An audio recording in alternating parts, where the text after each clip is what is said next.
Santa Fe, and welcome to Living Santa Fe at the Roundhouse.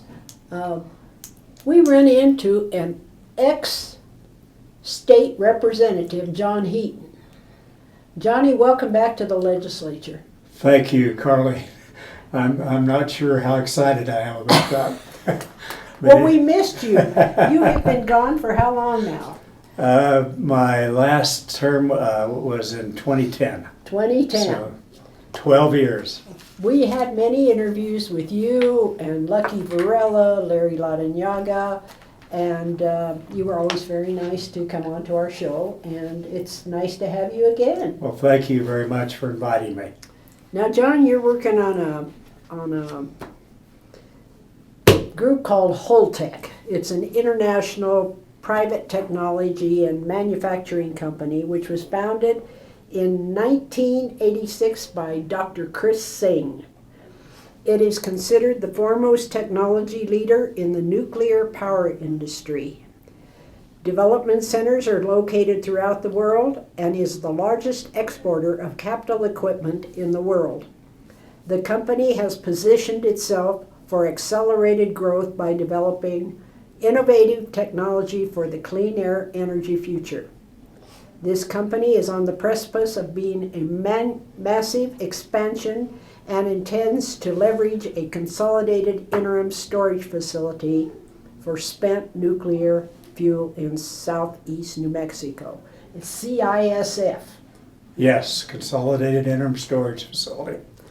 Okay, this is these are repositories for high nuclear.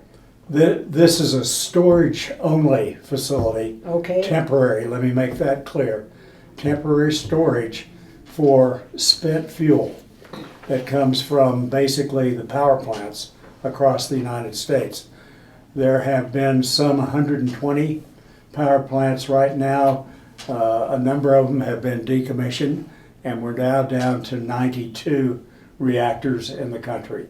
And so presently there are 65 storage facilities in the United States for each one of these utility companies or utility facilities that are being used in the United States.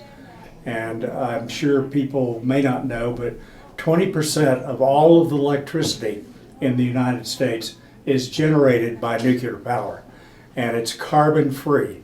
It's the only carbon-free real base source of electricity, and that's a really important concept. In New Mexico, we're very interested in renewables and making them viable, and we're interested in transportable fuels other than gasoline and diesel. So that brings hydrogen onto the scene, which New Mexico is very interested in as well. But when you get to the bottom line of all of this, you absolutely have to have base load power. The sun doesn't shine, the wind doesn't blow, and you don't have hydrogen in place. It'll take years for that to become a real commodity.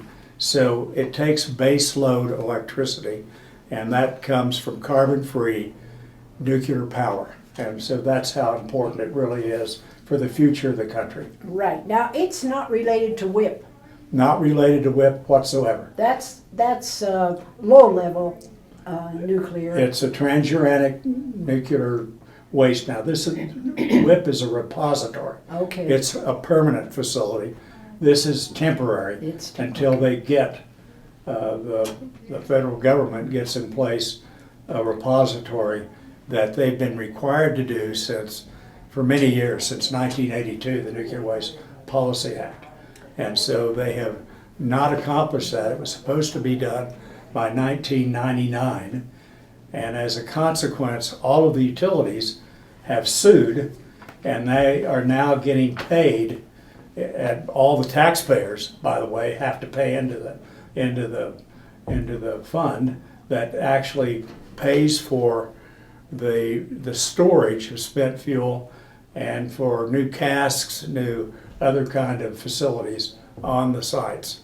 So 142 plants worldwide, right? Right, that I think that Holtec has works with their storage capabilities. Yeah. So- And this one is, you're proposing that this be built between Hobbs and Carlsbad, about right in the middle. Yes, equidistance between the two cities, and it's a really ideal spot. It's out in the desert. It's it's resistant to any kind of natural disasters that might occur.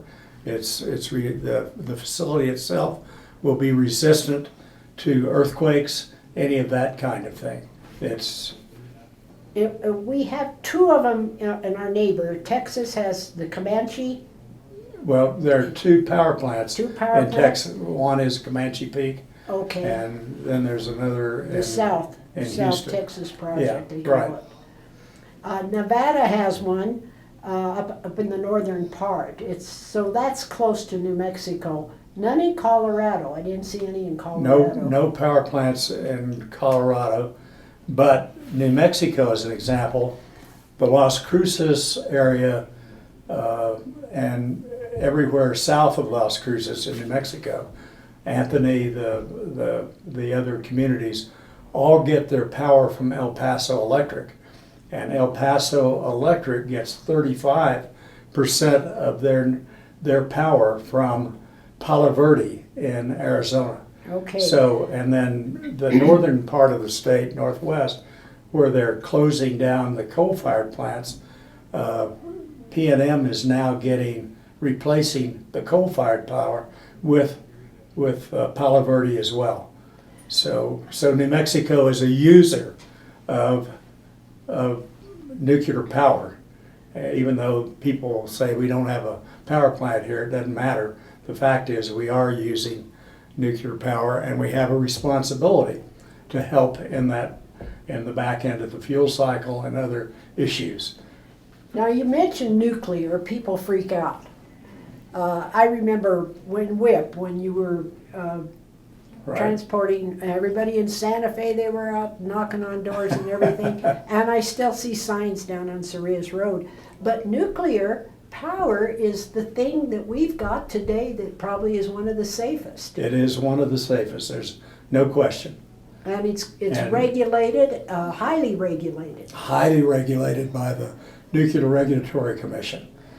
And the way it's transported and the way it's stored, let me get your pen here because the pellets are about that long, about as long as a digit on your little finger, that go into the zirconium that's contained in a hard ceramic. And then it goes into a zirconium tube that just is barely larger than this. And then it goes into a canister, and then it goes into a transport cask, or it goes into a storage facility. So the result is there are 4 layers of confinement of that pellet that is inside, and the NRC says it can't get out. The Nuclear Regulatory Commission, they've done all kinds of physical tests. They're the most stringent regulator in the world. It is. And, well, without question. And they over-engineer everything that they can over-engineer to eliminate any mistakes by humans. So when you talk about the cask, the transportation cask, or you talk about the facility itself, they are both really over-engineered to the point where they can't be penetrated. So this facility, it's dry, right? It's but dry. You can also use the wet. There's no liquid whatsoever. This is just dry spent fuel. Okay. And it has no effect, I mean, it's so regulated, it has no effect on farming or ranching or the water.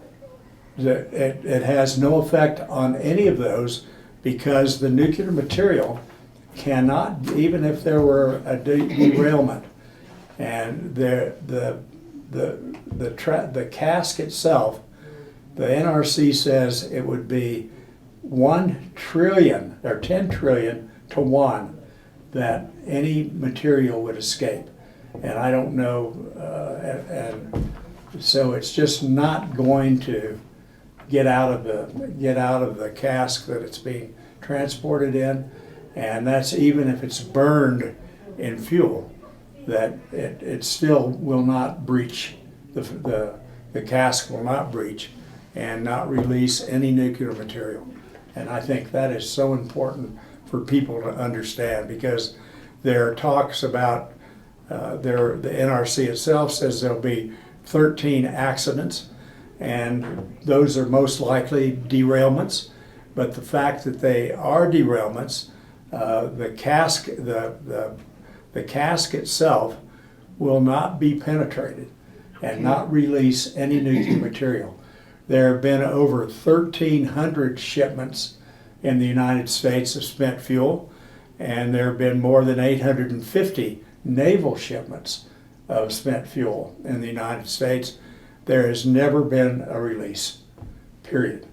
And Well, I'm glad you said that, because we've had 2 accidents in the last month.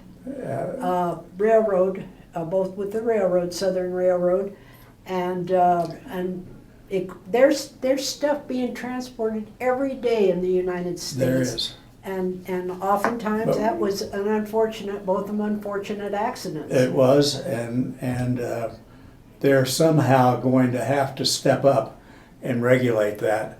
This train will be what's called a dedicated train or a unit train, which means it will only have 10 or 12 at the most payload cars on that train. Okay. It will have 2 engines in case one of them doesn't work. It has a security car at the end, which is monitoring things like bearings and wheel alignment, and many aspects of the rail cars are all being monitored in that security car. And so if anything goes awry, they know it immediately and they stop. The train has the right-of-way on the rail. Every other train stops and lets it go by, and the train is supposed to get to its destination as quickly as possible, but it is not allowed to go over 50 miles an hour on the very best rail in the country. And between Clovis and Carlsbad, that speed will be reduced to 25 miles an hour. And the weight on an axle is much less than the weight of the engine on an axle. That was one of the early questions we got. Will the rail tolerate the heavy weight of the cars, which are around 400,000 pounds? So the engine itself has a higher weight per axle than do these transport cars. So it easily manages the rail cars. And so it's all about speed, it's all about the physics before it ever leaves. It's inspected by the Nuclear Regulatory Commission. The Department of Transportation are involved in it. They set the routes and the safest possible routes that it can travel on, and then it ends up in the destination of the interim storage facility. So that's how the transportation works. Extraordinarily safe. Everybody on the train is well trained, and what causes most of the derailments is that you have light cars within heavy cars, and when they put the brakes on, you know how they all crash together. Well, it pushes the light cars off the track. Okay. And so this has none of that. It's got 2 buffer cars, and they're the same weight as the payload cars. And you have a safety car coming in the back. That's right, a security car with guards and guns, and they're in constant contact with Homeland Security, and so they know exactly what's going on. They know if they need to get stopped somewhere, they know where those exits are, and so it's all planned. So are the feds are approving of this? They are integrally involved. They set the routes, they do the safety standards, and all of that's done by the Nuclear Regulatory Commission and the Department of Transportation together. Okay, how's it going here in Santa Fe with the legislature? I know you've appeared before. I am. I'm a volunteer as I am Mhm. with the Eddie Lee Energy Alliance, which is made up of Carlsbad and Hobbs and Eddy and Lee counties. And You're vice chairman. and I'm vice chairman. We switch back and forth from one county to the other every year. So I've either been the chairman or the vice chairman, and Mayor Cobb does the same thing. He's either, this year he's the chairman. Probably next year he'll be the vice chairman, Right. and I'll be the chairman. We just switch back and forth to keep strong continuity in our communities, in our areas. So that's the idea of that. Okay, so, In the legislature, you Yeah, asked me yeah. where we are. Well, I know you're gonna get some opposition. this bill that opposes the facility, it's really discouraging, because in New Mexico, we need industry That's right. terribly, and good jobs. In fact, I've always said when I was in the legislature, I said the best way to deal with crime is have good jobs for people to go and work. And that stops a plethora of problems that we have. Crime, drug use, all of those things begin to slow down when people are working and they have their families. And so it's just so critical. And this is a great company. They have over 190 patents, and they apply those patents to real manufacturing. And bringing a company like Holtec to New Mexico would be such a feather in our cap. Sounds like. They're working with green power. They've got what they call a green boiler they're working on, Right. and they can integrate that with their small modular reactor and other sources, solar. They're working with solar panels, all of this kind of thing. And they're a company that could add so much to New Mexico. And this project for us, and we're trying to diversify, because I think everybody recognizes it's going to be a very slow process, but oil and gas is under attack. Yes, it is. And it will continue to be under attack.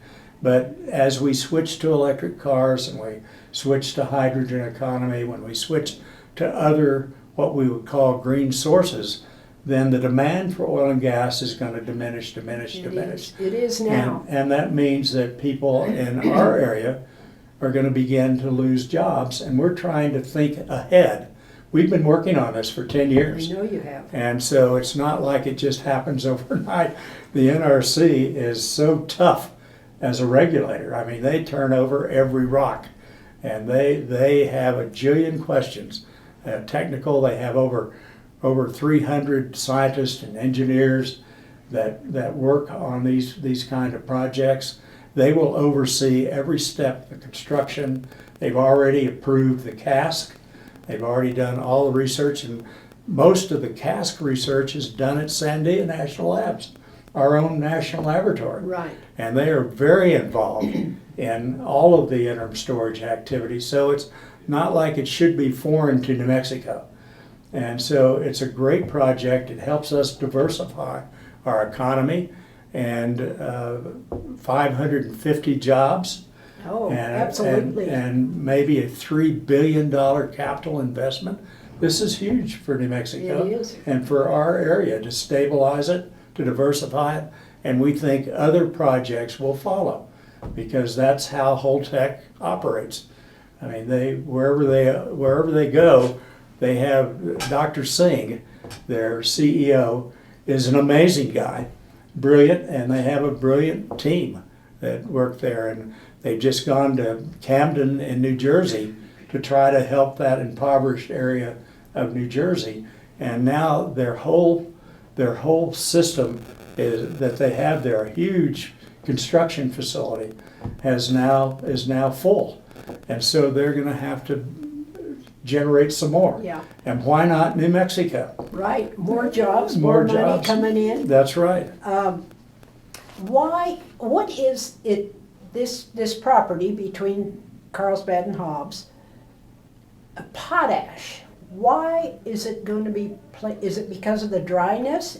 What is there about Well, potash? it's in the potash reserves, and there is a national reserve of potash, and we have it between between Carlsbad and Hobbs, basically, is where the mineral is, and it's the only real strategic source we have of potash, potassium chloride, and some of the other mineral combinations. It's the only source in the United States. Ah, So it has been designated as a potash reserve. So as a consequence, they're trying to preserve it. So if there's any oil and gas drilling that goes on in the potash reserve, then the only way they can drill is off of what they call a drill island. So they are specifying different areas in the potash zone where oil companies, and today with horizontal drilling, they can drill underneath, for instance, this facility, the Nuclear Regulatory Commissions, because we've got, in the Permian Basin, we have this 1,500 to 2,000 foot layer of salt that they can drill underneath. It's above any of the oil reserves, so they can drill underneath the facility, and any drilling vibrations or fracking vibrations are all buffered by the salt. It will hit the bottom of the salt and be rebounded off. So nothing ever gets to the surface. so so any earthquake. I don't think Well, they've ever had one down there, but maybe. they Well, have. there are some, and they're from disposing of water Okay. down into different zones in the stratigraphy of the formations that are down there. And when they do that, they make the formations slick, and so they'll move over each other a little bit and can cause a minor earthquake. The most serious ones we've had recently are come from Mentone, Texas. I've heard that. And yeah. so, but when you talk about earthquakes, you have to talk about G-forces and not just the Richter scale forces. These have been about 5 on the Richter scale. There have been a couple of them, 5 on the Richter scale, and that translates into a G-force of 0.5 Gs. And so if you divide, the facility itself is designed to a level of 1.3 Gs. So if you divide half into that, it's more or less 26 times stronger than whatever the G-force from the earthquake would be. And I know nobody talks about G-forces when we talk about earthquakes. We only talk about a Richter scale. But that's just to give you the audience a comparison. So it's 0.5, and we go, and it's engineered to be 1.3. So it's 26 times greater than that 5 on a Richter scale minor earthquake that occurred. Okay, if we get this through in 2023, it'll be operational by what? I think it will take 2 to 3 years to get the facility built. Okay. The first step will be a 500 unit storage facility, and so that will be the first step. And when they build it, they excavate down 25 feet, and then on the bottom they will put a 3-foot reinforced concrete slab with 2-inch rebar in that slab, and then there are silos that are almost 20 feet tall. That the silo is where it will be the canister which holds the spent fuel will be placed down into that canister. Okay. These things are huge, and they're a little over 8 feet in diameter, so they're enormous. But they will hold but these, let me first say, these silos will all be bolted to the bottom, and then all of that will be filled up with concrete, all of it. and then up to and even onto the slopes, what's called the freeboard. And then they will fill up to within 3 feet at the top. And then they will put another 3-foot reinforced concrete slab on the top. And that will be resistant, that's resistant to airplane crashes. They've done testing, they've run rockets into some of the canisters, and they repel the rockets, and they move the canister slightly. But it is, I mean, there's just been so much testing, so much engineering. This is a really unbelievable project from that perspective. It's really an technically engineered project. It'll be like a concrete metal sheet cake. I call it a concrete fortress. Yeah, it is. Concrete fortress. Guarded all the time, right? Guarded. It'll have fences around, guards around, and all the time.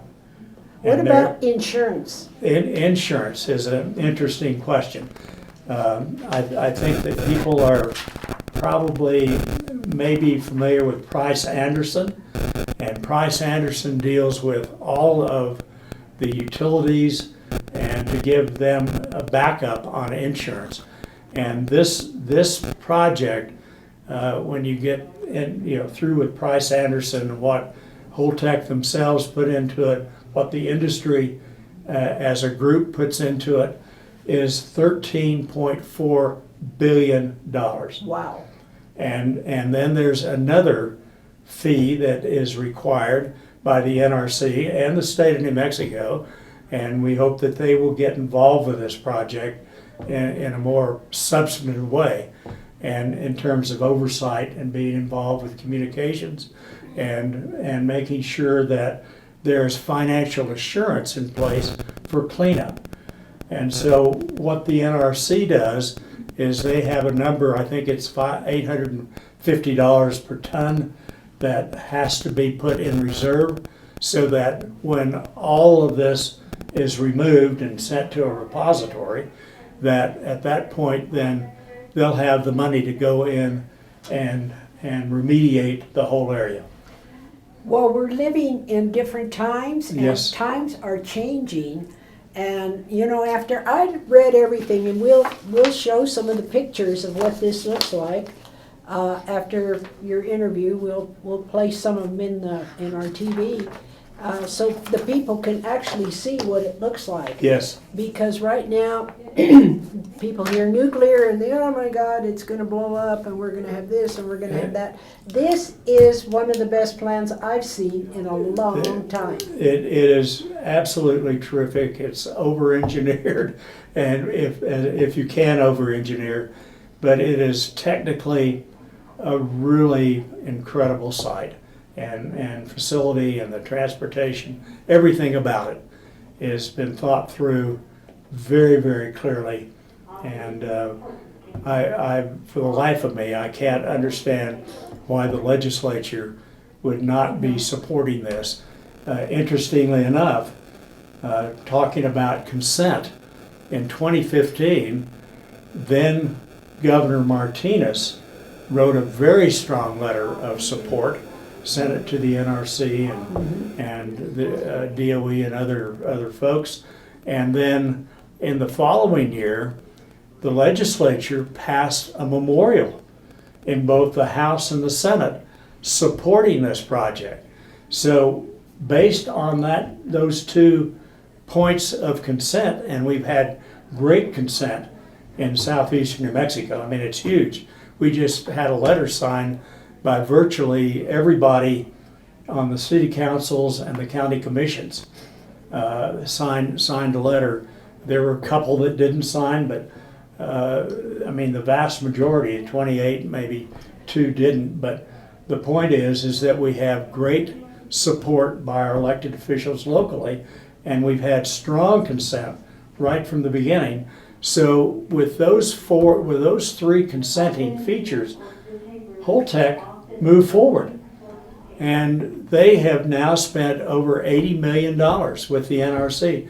NRC requires the applicant for a license to pay all of the costs, and so they have also all of their geographical, geotechnical, their drillings, all of those things that they've had to do themselves and just to verify the facility. But it's tragic in my mind, and there's so much misinformation, disinformation, and that it's just remarkable. And this is one of those projects that is preempted by the federal government.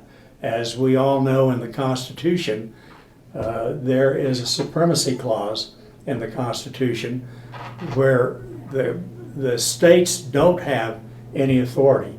We have an opinion from the Attorney General that says the state has really nothing to say about it, that it is all in the hands of the Nuclear Regulatory Commission, who were given that authority by Congress. And so they're the ones in charge, and so it's preempted, and I can't for the life of me understand why Judiciary Committee, for instance in the Senate, would pass this, and every member of that Senate committee said they realized it was preempted. So if it's preempted and the state of New Mexico's going to have to get involved in some high-powered lawsuit, then why would they pass it? I mean, I hear them say all the time, well, this is preempted, we're not going to pass this out, but they did pass this out. Right. And so it then passed the Senate, it passed the first committee and the House, and it is now in Judiciary in the House. And I think we thought it would be heard today. I don't think it will be. They've moved it down the agenda because there will be a 3-hour debate in the committee or longer on this project. It's that important. And so it's been moved to tomorrow. I think it will be in tomorrow's judiciary agenda, but it's such a great project. And you know, if the state somehow thinks that they can preempt the Atomic Energy Act and the Nuclear Regulatory Commission, we have to begin to ask ourselves, what does this do to Los Alamos? Los Alamos is unbelievable in what they do in their research there. And I mean, what they've done in isotope generation, not just for medical isotopes, but for industrial isotopes to help us manage our pipelines and our various infrastructure that we have in the country, and to help us in the medical arena. And they just do unbelievable research. And what they do in terms of small modular reactor research and that kind of thing in the reactors themselves. And then you've got Sandia, who is doing similar kind of, not the same, but they're doing a lot of engineering research. And it's just so important to the state of New Mexico. In fact, if you combine the budgets of Los Alamos and Sandia, I think they're greater than the state budget. Absolutely. And probably have 35 to 40,000 employees if you counted them all. Sure. So they're huge for New Mexico. And then we have a nuclear engineering program at UNM, and they have one of the two current licensed facilities. I think there are 8 or 10 that are licensed in the United States, but I mean in New Mexico, but there's only 2 active licenses, and that's Urenco in southeastern New Mexico. Right. And also the UNM reactor. But so what does it do to our nuclear engineering program? I mean, these are questions that nobody seems to want to talk about, but the labs are just so important to the economy in New Mexico. You bet. And the United States. We've got a project here. After I read your information, I changed my mind completely because I saw what was involved in it. It's not going to have any bad effect on the general public or the economy. The future, the financial benefits are going to be unbelievable. You're going to have billions going into the capital investment. Yes. And revenue sharing. Yes. They revenue share with the Eddie Kitley Alliance, and we will be revenue sharing with the state of New Mexico. Well, I hope, John, that you can get this through our legislature this year. We are gonna put this on YouTube because I want other people to see it. Well, thank you. I think it's worthwhile that the general public know what this is and not just get bits and pieces, like you said, of misinformation. That's right. Because we're in an age now, we are getting a lot of misinformation, and this here tells it like it is. It does tell it exactly like it is. So, There's nothing in it for us to tell something that's inaccurate. that's right. Yeah, don't lie, that's for sure. That's right. And we're faced with that, and it's I know, tragic. It's I know, tragic. I know it is. John, you need to be back in the legislature. Thank you for coming on our Well, show I'm happy today to. Thank you for and inviting me. sharing this information. It's very important. Well, we appreciate you sharing it with the public, so thank you so much. Okay, and thank you, Santa Fe, for tuning in.